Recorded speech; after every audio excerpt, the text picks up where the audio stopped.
Welcome, everyone, as you're coming into the space. We're so excited to have you here for our General Assembly wrap up. We are going to get started in the next couple of minutes because we want to be sensitive to everyone's time.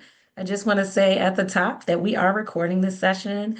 You're not on camera, but we're on camera, but we just want to make sure that we make that disclaimer to everyone because once we record this, it will be posted on our YouTube page so that you're able to share it and watch it again if you want to hear our lovely voices and see our faces after tonight. So, again, we're excited to have you here. My name is Lakeisha Cook. I'm the very proud executive director of the Virginia Interfaith Center for Public Policy. And we want to welcome you to our GA wrap up session. We're so happy that you made the time to join us this evening to hear a little bit about our work during this legislative session. Last year, when we ended session, I tried to find a way to describe what session felt like to me last year. And the closest I could get to it was session last year reminded me of the video game Mario Kart. I don't know if you know Mario Kart, but it's a game that I used to play with my kid all the time. But if you're unfamiliar with it, it's a racing game where you're riding around a sometimes very complicated course in an attempt to reach the finish line. And while you're riding around this course at top speed, there are other cars that are riding beside you that will sometimes bump into you accidentally. And then other times they do it not so accidentally in order to throw you off course. And also, as you're riding on the course, some of the cars start throwing stuff at you, like banana peels and putting oil on the track, all trying to make you crash. And you're still trying to make it to the finish line, trying to dodge all these things being thrown at you. So that's how it felt last year. And I will say this year felt very similar, but the course was a little bit longer. So instead of 45 days, we had 60 days in order to reach the finish line. And sometimes the course was tricky and the course was literally covered with ice some days. But no matter what came our way, our team was able to make it to the finish line. And really, all in all, it was a really, really good session. And so tonight, we thought it was important that we gather our base together to share some of the reports of what happened on the road and on that course that we just went through in order to get to the end of the session, to the finish line. So if you're interested in following along with us as we're talking about some of the bills from this session, we're going to put the link in the chat for our bill tracker. So our bill tracker is a way that we use the entire session in order to track our bills so that you can follow along with us. And so the bill tracker, we're going to try to drop it in the chat. And if it doesn't come up in the chat for any reason, the bill tracker is also found on our resource page on our website. So again, we're so excited to have you here with us on tonight. Thank you so much for joining us. And so I am going to turn it over to our wonderful communications director, Roberta Oster, who is going to be our MC for the rest of the evening. So I'm tagging you in, Roberta. Thank you, Lakeisha. Well, I'm so happy to have everyone together. And I'll give you a quick overview of what we're going to go through tonight. It's going to be exciting. We're going to start with highlights from the General Assembly, where you'll hear from our policy experts on each issue. And they're going to update you, and we're going to go through them one by one. And at the end, we're going to take some Q&A questions. So if you have questions, put them in the chat, and we will get to them after everyone goes through their updates. And you're going to really get an insider's look at what happened. And I think that's what's especially exciting tonight. After that, after the Q&A, Robert Lester is going to talk about an upcoming webinar that he's running on redistricting, and that will be very interesting, and stay tuned for that. And Tanya Doles at the end is going to come up and talk about our very exciting gala. So you will learn what we're going to be doing and had all of the exciting events that night. So we're really excited to have you here. Keisha will sign us out at the end, but let's start off with Amanda, who is our communications guru, who's created a beautiful slideshow to give you a sense of what went on. So thank you, and we'll hand it off to Amanda. As Amanda is coming on, I just want to say we have the question and answer function that's turned on. So instead of putting your questions in the chat, please open your question and answer button at the bottom of your menu bar, and you're putting questions in. We'll be able to see your questions and we'll answer them a little later. So just wanted to clarify that. And you may not be able to see the links we're putting in the chat, But what we'll do is if there's some information that you want us to follow up with you on, we may just send an email out to all of our participants that has all the links in it. So you'll be able to click on them. All right, Amanda, tagging you back in. Thanks, y'all. Awesome. Thank you so much, Keisha. As Roberta said, I'm Amanda Klein Robertson. I am the social media coordinator as well as a Southwest Virginia Faith organizer for Virginia Faith Center. I'm going to be sharing with you guys a couple of pictures from the wonderful session that we had. You get to hear all of the policy talk, but I just really wanted to capture visually what went on because it was truly a beautiful session. So I'll share my screen so you all can see. Here's our beautiful Richmond, Virginia, our 2026 General Assembly session. We gathered together many times at Day for All People. We had over 400 congregations at Student Day of Action. We met with people from all over the Commonwealth of Virginia. All of our staff used their voice every single day during session, even through the cold weather. We trekked to the General Assembly, bundled up, and still made our way there. And we get to celebrate all of our wins together. Thank you so much for all your support. Let's keep this work going for next year as well. Thank you, Amanda. You gave the spirit through this rain, sleet, and snow. This is the greatest staff. So we are going to kick it off with our criminal justice experts, Terry Irwin and Kenneth Hunter. I'm going to hand it over to them to give you their update. Thank you, Terry and Kenneth.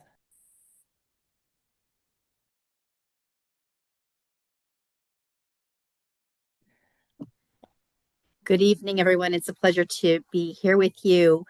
I have the pleasure of working with Kenneth Hunter in the criminal justice reform space. My work is primarily centered around correctional education.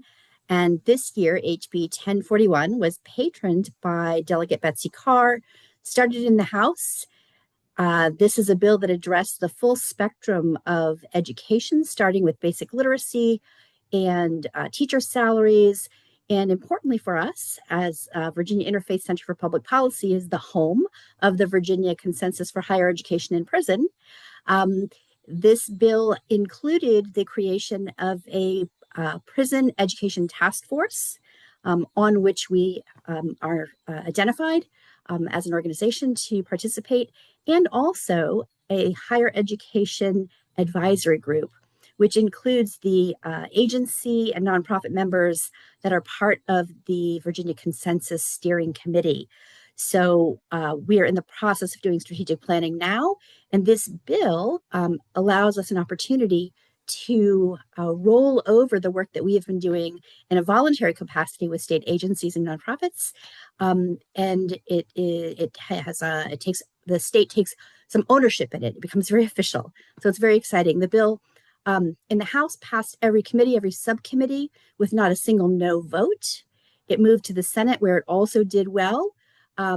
Senate Finance made a substitution at the last moment, but we're still really happy with arriving at the end of session with a bill that passed in both chambers and in conference and again on the floors. And we'll do some real good by creating those education task forces on behalf of the state. We'd like to see some good progress from that.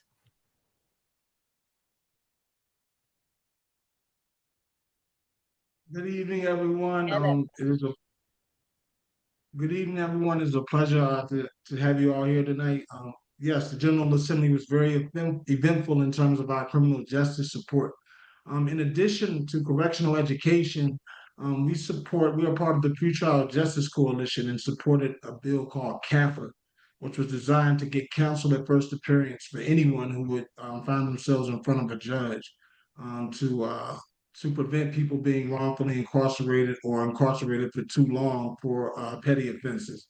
That meeting, that bill passed the House but was not able to pass the Senate. And so the sticking point for the bill has been finance and the fix, how much this is supposedly will cost. So in the off season, the Pretrial Justice Coalition is looking to meet with Senate Finance and we also will be attempting to get a placeholder in the governor's budget. In regards to Second Look, it met a disappointing end, but it did get continued to 2027. So we will continue to support the Second Look campaign, which is there is talks of a documentary being released this year, and we will be organizing and educating around this bill to prepare us for 2027. And I also would like to take this opportunity to talk about our criminal record screening campaign. Much more information to come, but myself, in combination with Sheila Hurley, we have joined a criminal record screening coalition designed to prevent folks from being able to look back too far. In hopes of folks who are coming home from incarceration having a better opportunity to find housing. Without housing, recidivism rates go up a great deal. So we have a busy year ahead of us, and I am very proud of what we as VICPP was able to accomplish in this space this year. Thank you all. Thank you, Kenneth. Thank you, Terry. That was really exciting news, and we're really proud of the work that you're doing. And we are going to move on to Catherine Haynes, who is our expert in health equity, and she will take you through another amazing session of bills. Thank you, Catherine. Good evening, everyone. Excited to be here. So many of you will remember the bias reduction bill, Senate Bill 22, HB 1147. This is the third year that we have seen a very similar bill. But I think it was the sixth year that we've been working on this issue. It passed the House and Senate, and I'll share that news for the next slide. And it is awaiting the governor's signature. So very exciting. And because we had some more time to work on it, this bill this year, and we knew things were looking very favorable, we made some edits to really get the strongest bill possible, and added training on diseases and conditions that are racialized in medicine. So race is used when it shouldn't be as a reason for the condition. And sickle cell disease will be one of those trainings. So then Senate Bill 33 and HB 195, at-risk funding for school nurses, just giving schools who are most likely, the nurse is the only consistent point of contact health provider for the kiddos there, because they might not have a regular access to healthcare. You can use at-risk funding to keep those nurses, which is critical. Then the third, and again, passed House and Senate, and strong, the bill that we wanted. So both of those two bills were the form that we wanted. So Senate Bill 133 and House Bill 652. This bill was, like some of our bills, legislation is often a compromise, and we did want to directly amend the punitive code, but it turned out to be very complicated, and even a long session is never long enough to get the work done that you need. And so it was turned into a work group where we will bring the stakeholders together and really dig in. And that also gives us the chance to educate folks who maybe aren't so sure about moving away from a punitive approach. And we can show them the evidence. We have some addiction specialists that will share their research so people understand why it's so critical to change this law. And then finally, budget amendment, and that also passed House and Senate, unanimous in the Senate. Both bills were unanimous in the Senate. And budget amendment 295, number 3S. This is the work group to access barriers and access to midwives for moms that are on Cardinal Care, which is what we call Virginia Medicaid. Unfortunately, Cardinal Care, managed care organizations will not contract with many of the midwives that are licensed by the state. And so the mother cannot choose that as an option, and it is evidence-based and lowers risk, improves outcomes particularly for marginalized populations, because midwives offer this community-based, culturally competent care. It made it into the Senate budget, not the House yet, but it is going to, because we've been working hard. We sent out an email. We had over 700 people write emails to their legislators. So I think that speaks to the passion people have for midwives is improving health equity, and we are optimistic. Thank you very much, Catherine. You have Yep. next step. Yep, next steps. So bias reduction, this is exciting news. We will have a bill signing. The first year that I worked on this in 2024, I was ready to plan the bill signing. I was a little idealistic, and people said, well, good luck with that. And it didn't happen, and it didn't happen in 2025, but in 2026, it is going to get signed, and a bill signing is in the works, and our LOC has communicated, and stay tuned. We are so excited about this. But there are other things that you can do. You can normalize bias training. This actually really is a nonpartisan issue because we have seen resistance from all folks, because it is hard to admit that you have a blind spot. So show them that everyone can do this, and take a bias training, tell a friend, hold an event at your congregation, invite Virginia Interfaith, and we can share data that will help folks understand how this can improve care. School nurses, this is a permissive bill. So reach out to your school board and let them know that this is an option and that has passed. And then for the prenatal, postnatal substance use, there will be a work group. If you want to follow along, please reach out and I will keep you updated. And if you have some great study you think, we need to read, send it to me. And then finally, the midwife work group still need your advocacy to get it into the final budget. So reach out to your legislator and tell them, please put 295 number 3S in the final budget when you come back and reconvene. Thanks. Thank you, Catherine. And we are going to pass the baton to Ramon Zepeda Ramos, who runs our worker justice work. And I'll pass it to you, Ramon. Thank you, Roberta. And good evening, everyone. I'm Ramon Cepeda Ramos, the Economic Justice Organizer with Virginia Interfaith Center. And our Worker Justice Program, this is our policy area that covers our goal to support working families to earn living wages, have access to essential work protections and benefits, and also to have access to quality and affordable childcare. This is also to help our youngest in our families to succeed in the future by being able to access early childhood education. Those 0 to 5 years are so important. But also, we focus on making sure that there are protections for our youngest of workers through our child labor advocacy. This year, we focused on the bills that you see on your screen. It has been a really good year for economic justice, worker justice priority bills. I'll start with the first two bills that you see on your screen. I'm sure you all are familiar with paid sick days. This has been one of our priority bills for many years, since at least 2018. And we have been working in a coalition for paid leave for all Virginians, paid time to care, which also involves our partners in paid family and medical leave.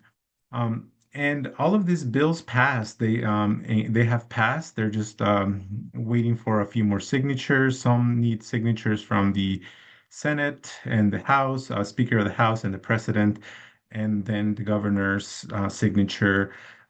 Pretty much all of these bills passed last year but got vetoed. But we are really hopeful and really excited that our current governor has said she will sign these bills and really make them a reality.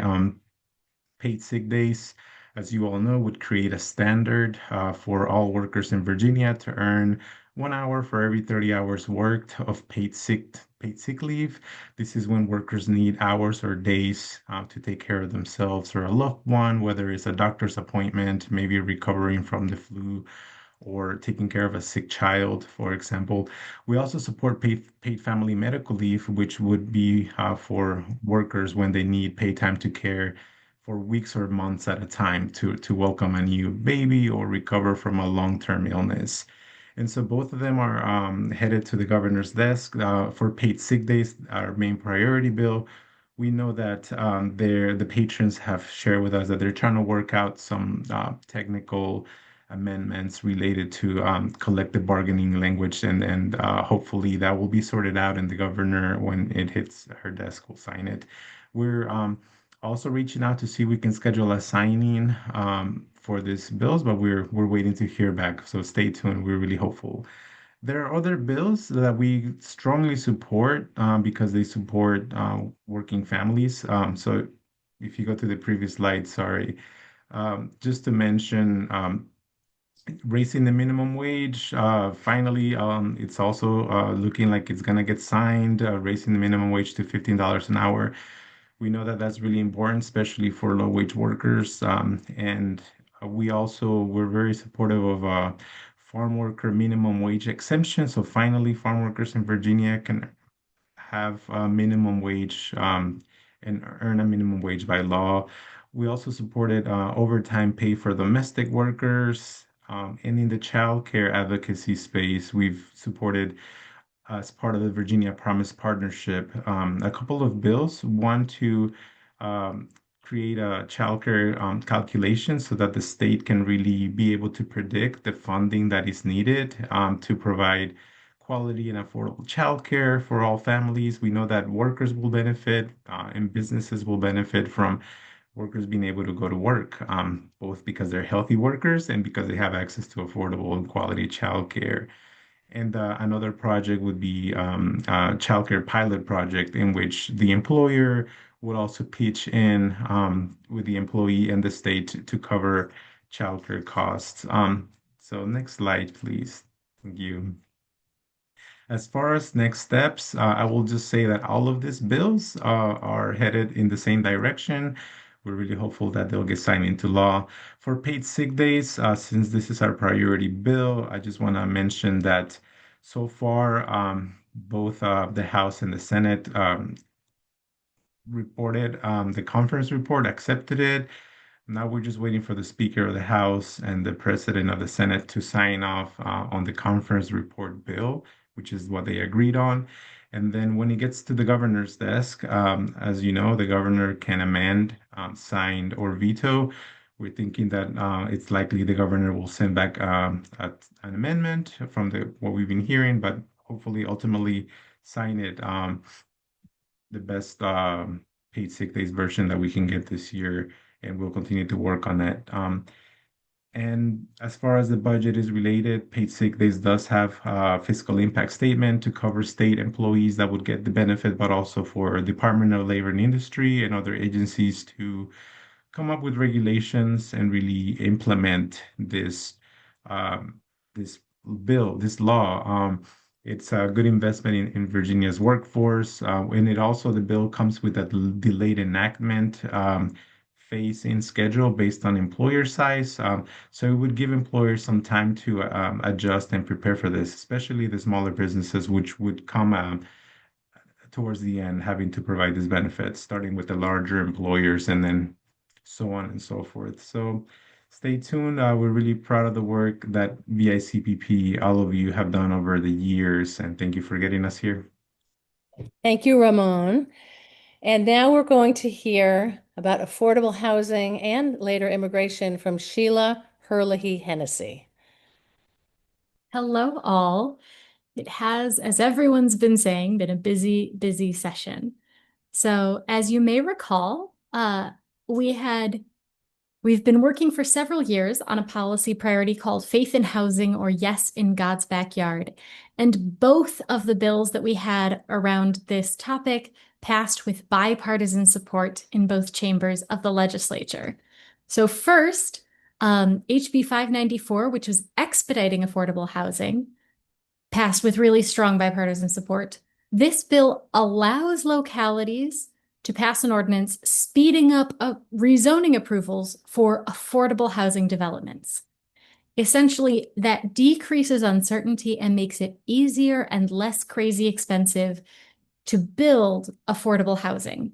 But it's up to individual local governments to actually articulate that ordinance, like what does it look like for their particular locality and put it into action. Still, this is an important step forward because as a Dillon Rule state, they needed permission to pass an ordinance like that. The second, and in my opinion, the even more exciting one, is Faith in Housing statewide, or Yes in God's Backyard, which also passed with bipartisan support. This, I have to give credit where credit's due. While VICPP led and helped write this bill, this was the result of a lot of really strong coalition work with some friends through the Commonwealth Housing Coalition and other interfaith networks and environmental groups and just great people all around the country, all around the Commonwealth. The original version of this bill would allow any congregation or a nonprofit that is exempt from property tax to build multifamily affordable housing on their land. Through the legislative process, we had several amendments come through. So for example, there's a delayed enactment. So instead of going into effect in July, when most of our bills go into effect, it won't go into effect until January of 2027. There were several amendments to limit the locations where this applies. So instead of being any church or any property tax exempt nonprofit or any congregation, it's congregations that are connected to water and sewer. It's pieces of land that are not subject to environmental or historic review, or rather more limited around environmental and historic review and such. And finally, there's a sunset clause, which means this law, it's essentially a trial period.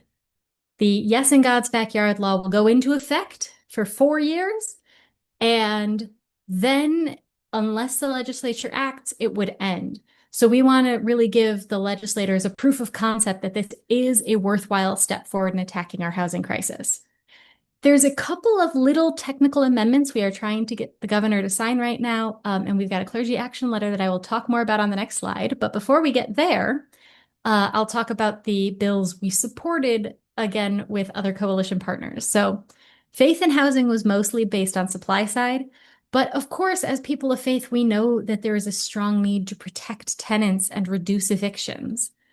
Several of those bills were part of Governor Spanberger's affordability agenda, like giving tenants more time to pay, expanding the time before you can file an eviction from 5 days to 14 days, and making sure that public housing can be purchased by local governments instead of losing its affordability after a certain time period mandated by the federal government. Some of them are really esoteric. Some of them are great, like removing evictions from people's rental history. But there were also quite a few other tenant protection bills that passed with delayed enactment. So some of those bills are going to go into effect this July. Some are going to effect January of 27, and some are going into effect July of 27. So I think they wanted to move the needle slowly but surely on protecting tenants. And finally, zoning bills. The ICPP has been part of several groups looking at making changes that allow us to build more housing on land and more affordable housing. Two policies that help with that are ADUs, called accessory dwelling units, which is where you can build a little cottage, a granny flat, or a basement apartment on an already standing single-family home. That bill passed, as did a bill that would allow Roanoke to create more affordable housing by requiring that if you're building at a certain density, a certain amount of those homes must be affordable.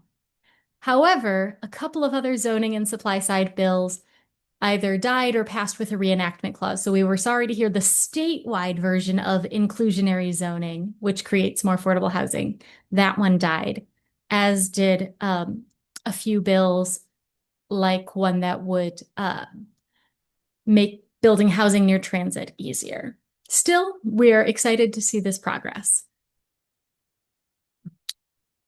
And so what can you do about this? Well, as I mentioned, the Yes in God's Backyard bill has a couple of technical changes, really clarifying language that says that we want to see the governor sign. So we have collaborated on a faith leader and clergy sign-on letter that we're planning to send to the governor within the next week.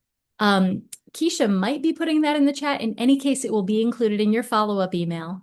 But if you are a clergy person or a faith leader, please sign it. If you are not a clergy person or a faith leader, share it with people in your network. Heck, if you are a clergy person, share it with people in your network. But the two amendments are basically to ensure that local policies don't undermine the by right zoning. There was a strange phrase in the final version of the bill that was confusing enough that it might undermine some parts of the bill. So just clarifying that turn of phrase. And finally, to ensure that congregations that apply before the sunset date can still build. They have vested rights to continue building their affordable housing. So this is going to be helpful amendments, and we think we're very hopeful that the governor would sign them. Next steps on expediting affordable housing. Like I said, this bill allows localities to pass these ordinances, but it does not require them to do so. So once the bill is signed, the work comes to all of us to try to get cities and counties and towns to actually put them into action, build in expediting affordable housing ordinances. There will be webinars, so don't worry, but know that there is local action to come on this as well. Thank you very much, Sheila. So, Now we're going to talk about immigrants, protecting immigrants. Thank you. yes, indeed. So, as you may know, my policy hat includes protecting immigrants. Virginia Interfaith is a strong and stalwart member of the Virginia Coalition of Immigrant Rights, VACIR. And VACIR had several priorities this year to really limit immigration enforcement in Virginia. So the two main policies we talked about were limiting local collaboration with ICE, Immigration and Customs Enforcement, the federal agency, and that is HB 1441 and SB 783. Those bills passed on a party line vote. They prevent 287G and intergovernmental service agreements unless there are robust protections. So basically what this means is that local law enforcement cannot do immigration enforcement unless they have one of these agreements, and local law enforcement can't sign one of these agreements unless they sign one that includes really, really, really robust protections that would in fact prevent ICE from doing the kind of enforcement we've seen in other places. These bills are not panaceas. They do not fix everything. There is still, obviously, state government cannot have full control over federal law enforcement, but it is still a really important step forward. The other policy, we sometimes called it sensitive locations, but this is really limiting immigration enforcement in some places. So this bill incorporated several other policies. It started as 4 different bills and became one. And it basically says you cannot do a civil arrest, which is an immigration arrest, in these subsequent locations. Violations of immigration law are not criminal offenses. They are civil offenses, the same as crossing the street in the wrong place or, things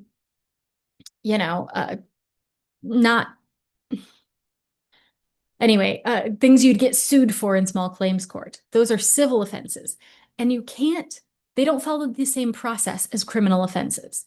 So by saying you cannot do civil arrests in courthouses, in public schools, in public hospitals, at polling places, you are preserving some of these really important locations so that folks can continue to live their everyday lives.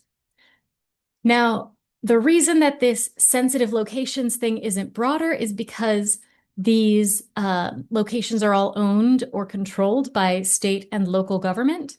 And again, state law doesn't have control over federal law enforcement on public properties or on private properties or other places.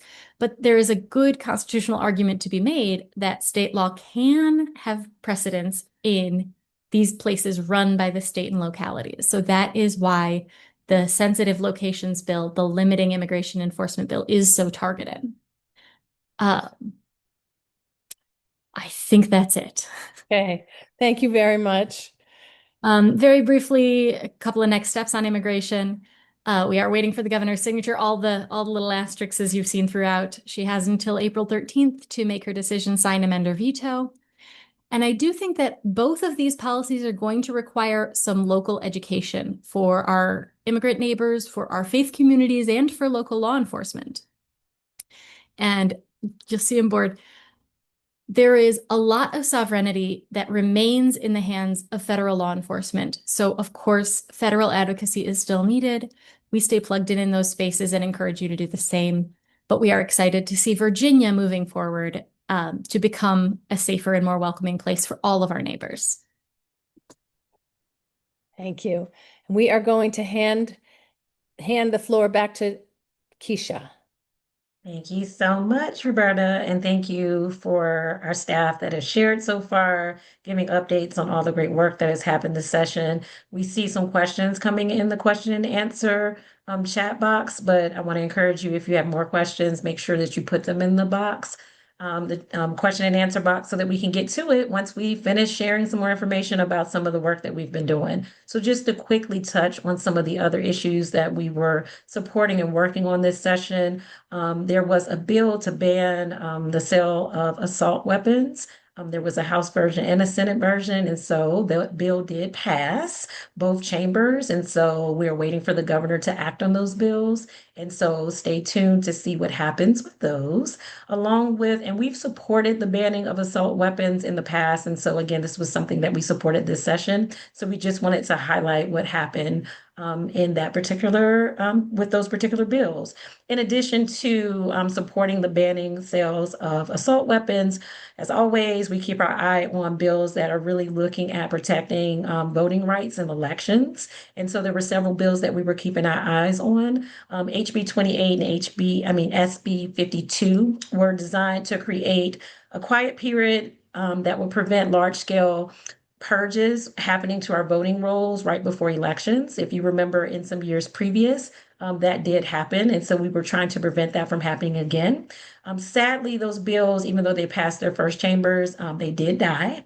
However, if you've been watching the news this week, Governor Spanberger just issued Executive Order number 13 that really does speak to what some of the things that this bill was trying to do. Within the executive order that she just issued, she does declare a quiet period, saying that 90 days before an election, there can be no purging, big purges that are happening, trying to remove voters from the voter rolls. And so we're excited about that executive order, even though these bills did not pass.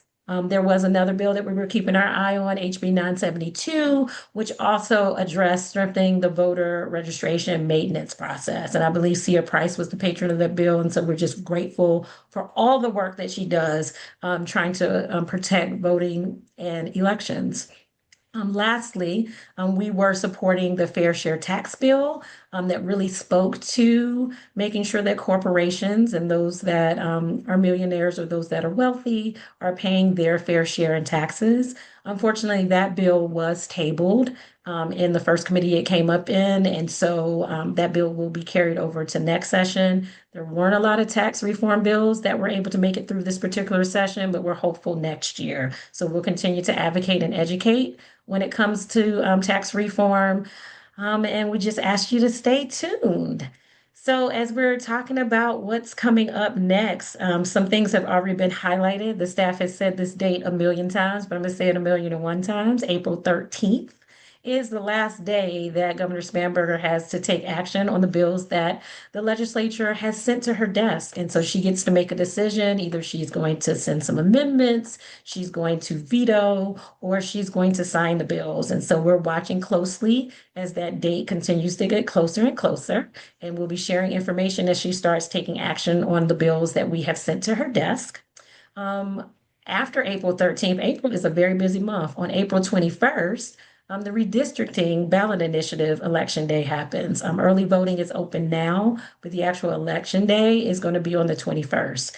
And again, let me name, that's a very busy week. So you see that was the Tuesday. Then the next day, our legislator comes back and reconvene happens. And so, reconvene, if you're unfamiliar with that process, this is when the legislature will um, make some decisions on the amendments and the actions that the governor has taken. And so they come back together to kind of look at what she's done and make some decisions on how they want to move forward with her recommendations. And then immediately following reconvene, we move into a budget special session. As you may have heard, the process was not complete by the end of the legislative session. So they have to call for a special session.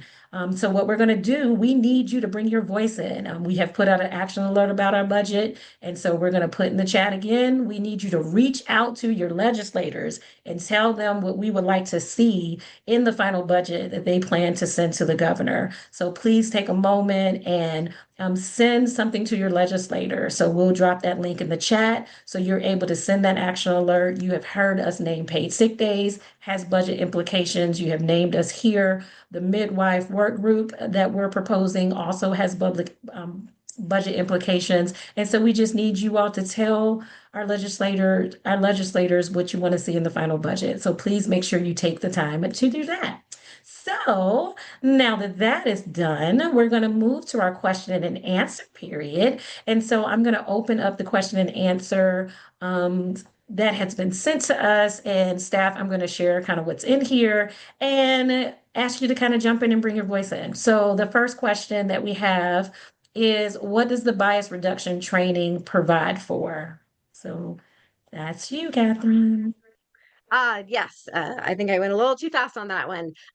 So if you'll remember when we first started talking about this issue, we talked about implicit bias, right? And the focus was on implicit bias because you don't know that you have it, right?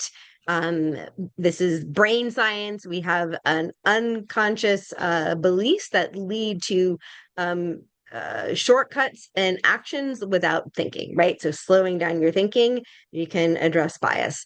And we have seen the most harm in the area of racial bias. And I actually just saw a CDC release, I think it was yesterday, that maternal mortality rates have gone down to pre-pandemic levels, so like 2018, but not for Black women. They're still 3 times more likely to die. And when you look at research that shows that if you are white and you smoke and you don't have a college degree, you have better outcomes. Those are the things that tease out. It's not smoking, it's not weight, it's not heart, it's not right. There's something else that we are missing, and that is the bias. So the reason we say bias reduction and not implicit bias is we don't just want one and done training, because bias is a complicated area.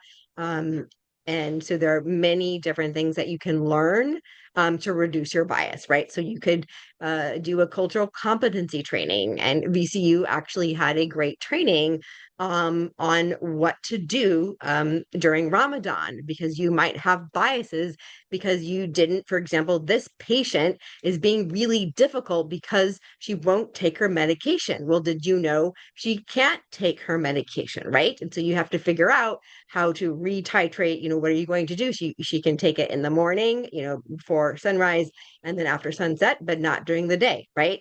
So understanding, there's so many different things you can learn about communication. So anything that is evidence informed, that reduces your blind spots and leads to safer, better care, where your patient is seen and heard, that would fall under the umbrella. And we know it's not just racial bias that causes a lot of harm. There's also documented that it's weight bias, and insurance type. Those are other big factors. Thank you, Catherine. All right, Sheila, can you comment on the party line vote in the Senate on some of the affordable housing bills? A number of bills were up for a 21-18 split when it came to the vote. You are correct about the numbers, but incorrect about the reason. So yes, there were several bills with the 21-18 split or 21-17. But zoning and faith in housing, but zoning in particular and local control is one of those very deeply nonpartisan issues. There's a lot of opposition within both parties, and some support within both parties. So we had some really, really strong allies within the Republican caucus and within the Democratic caucus, which was fun to see, I gotta admit. Because again, as y'all know, Virginia Interfaith is a committed, nonpartisan organization. And also, some of our bills look like they land more on one side of the spectrum than the other. So it is always a delight to find these kinds of issues where we can really build conversations and relationships and connections. So the 21-18 results, I think Senator Hackworth voted in favor, and I should have this up in front of me. I don't though. And at one point, Senator Stanley also supported.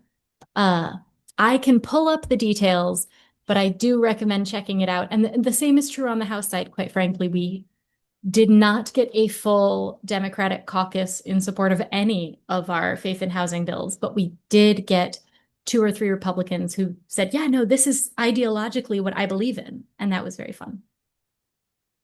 Thank you for pointing that out, Sheila, because I think sometimes when people see the number result, they assume that it's a party line vote, but in actuality, it may not be. There may have been some Democrats that voted in a way you wouldn't expect, and same vice versa for the Republicans voting a particular way. So you got to kind of dig in and look and see who actually were voting on what side. So thank you. All right, Ann Murphy, you got another one. Are most of the bills that were passed and hopefully be signed by the governor, written in a way that federal law, current and future, could not override the state laws? Well, the way that our government system works, I'm not going to even say it depends. I believe the clause is it the supremacy clause? I'm going to ask some of my folks yep, I see some nods of heads. Federal law does supersede state. And it really depends on the issue area. I will say that our legislature was very intentional on making sure they're protecting our neighbors and protecting our community and protecting our people in Virginia and putting some good laws, some bills, I'm not gonna call them laws yet, passing some really great bills to put some protections in place. But like Sheila, when she was talking about specifically with immigration, federal immigration, they will supersede some of the state corrections pieces that we have in place. And so it's an interesting dance between state and federal, but I will say what is making me have hope is the intentionality in the way in which our state is moving. And so I hope they continue to move in the same way so that, yeah. Now I will open if anybody else has anything else to put on that one, but that's what I got, Ann Murphy. All righty. All right, Terry, let's see. Can you help us with the referendum regarding gerrymandering? Well, I think that's a good tee up for Robert to bring his voice in because we actually have a town hall that's going to provide a lot of information about the upcoming ballot initiative or the one that's already early voting had started on having to do with redistricting. So, Robert, I'm going to turn it over to you. Okay, good evening, everyone. Thank you for hanging in there with us. Again, my name is Robert Lester, and I'm the Civic Engagement Coordinator with Virginia Interfaith Center. And my primary responsibilities are mass registration, voter registration, restoration of rights. I do a lot of work in education of our voters, get out the vote. We try to get as many people out to vote as possible on election day. We also work in the area of election protection and advocacy, basically what our program managers just talked about earlier. So we want to support them by getting elected officials who share our values and will allow us to move all of those programs that they just talked, all those pieces of legislation forward. So tonight, I'm just going to talk a little bit about voter education. And as it was mentioned earlier, that on April 21st is election day for this upcoming redistricting special election. There is a lot of confusion about this issue. So we're going to have a town hall on this coming Tuesday, that is March 31st at 7 p.m. And I'm asking everyone that hears my voice now, and or if you can forward this information to people who may have questions about the upcoming redistricting, to please join us along with other Virginians for a nonpartisan online discussion to learn more about this amendment. The virtual town hall will feature speakers from academia, constitutionalists, and voting right advocates. The whole theme of this town hall is that when you complete this, when this session is over on Tuesday, that you will be able to clearly understand and differentiate between what a yes vote means and what a no vote means on this ballot initiative. Again, there's a lot of misinformation that is going around the whole Commonwealth on this issue. It's very, very important. So again, I'm asking that as many people as possible to join this town hall on Tuesday, and it will be nonpartisan. So you will not hear anyone in that space telling you as a voter to vote yes or to no, but they will give you all of the facts of why this initiative is going forward. So I hope that you will join us, and I hope to see you on Tuesday. Thank you, Robert. Oh, thank you, Robert. So we're going to put in the chat the link so that you can register for this session. And again, we would love to see you on next Tuesday at 7 p.m. Another upcoming activity that we have or event that we're really excited about, we are inviting everyone to join in and celebrate the wins that we've had because we have a gala that's coming up at the end of April. And so I'm going to have our development manager, Tanya Doles, bring her voice in and share a little bit about our gala.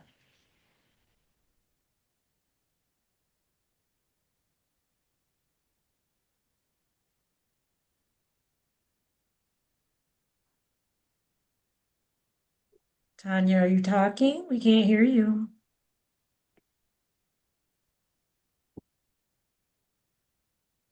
Sorry about that. You'd think I would be able to unmute myself so easily. But anyhow, hi everyone. I'm Tanya. I'm the development manager here at VICPP. I hope you all are having a wonderful evening. I'm honestly very, very excited to share more, and it's been such a blessing to hear, all of our amazing program managers talk about just the sheer productivity that's happened this GA session. And I think that's absolutely right. I think it calls for some celebration. So on April 26th, it's a Sunday, starting at 5:30 p.m., we will be having a gala dinner. And it's going to be hosted by our wonderful friends at the Virginia Theological Seminary in Alexandria, Virginia. And we are going to have a spectacular night to connect with other folks who really value and prioritize justice.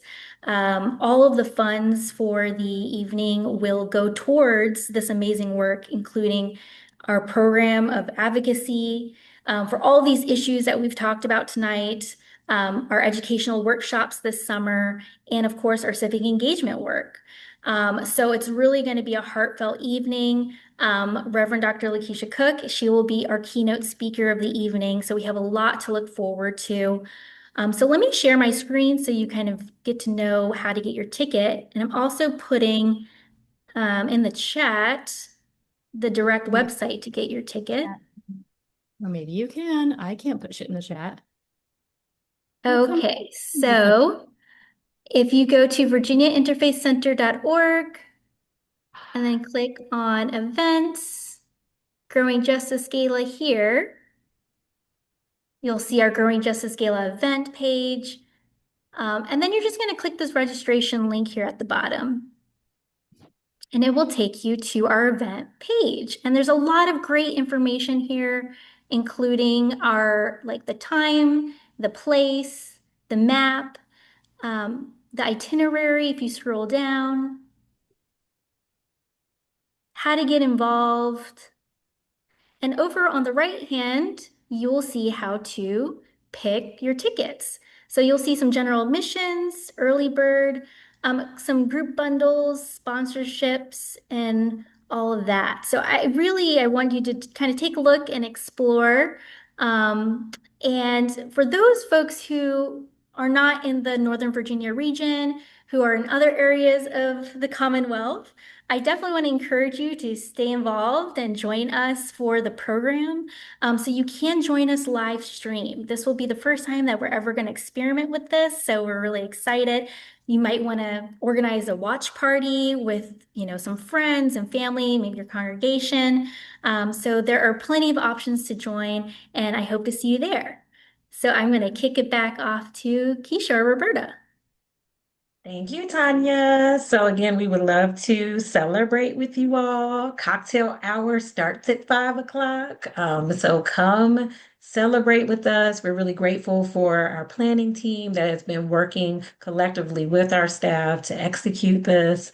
And we're really grateful for Virginia Theological Seminary for hosting us again. And so we would love to see you there as we celebrate this wonderful session, because again, we had a lot of wonderful things that happened. And so I just want to say thank you again. First, thank you to our staff.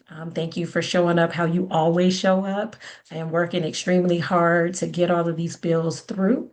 Thank you so much, Roberta, for being our MC for tonight. And just again, we are grateful. This was a good, but I will name it. It was a tough session. But it was a good session. We're really grateful for all the patrons of our bills. Like, we are clapping it up for them, grateful for their leadership and for all the legislators that supported our work. I want to point out, and it was said a couple of times, but a lot of our priority bills had bipartisan support, and several passed unanimously out of chambers. And so that speaks to the power and the strength of our organization and the great work that we do and the strong advocacy that we have happening from our base. So we're really grateful for that. We're grateful with our board, who met with Governor Spanberger last summer. And when we met with her last summer, we were able to talk about our priority areas. And I believe that made a huge difference this session. We're grateful for our coalition partners and our advocates that helped us to push these bills across the finish line. And as I named that this was a good but tough session, I would be remiss if I didn't honor two of our justice warriors who passed away during this legislative session, who leave behind a legacy of light and whose work has been and will continue to be a motivation and an inspiration for all of us. So I speak the name of King Salim Khalfani, who was a member of our organization. He was here as a criminal justice reform organizer for quite a while, and he left a major footprint, not just in our organization, but in the state of Virginia. And we're really grateful for the work that he did. And I also speak the name of Sincere Allah, who was another advocate that we worked really closely with, particularly in our higher education and prison work. They both left us this session and passed on, but we speak their names in love and we hold their memories close, and their legacy will continue to live on in the work that we do for justice. And so thank you for joining us on tonight. I just want to say, on behalf of our entire team, we appreciate you taking time out of your schedule to spend with us, and we hope you have a great rest of your evening. And thank you again for all of your support. And so we say good night. Right.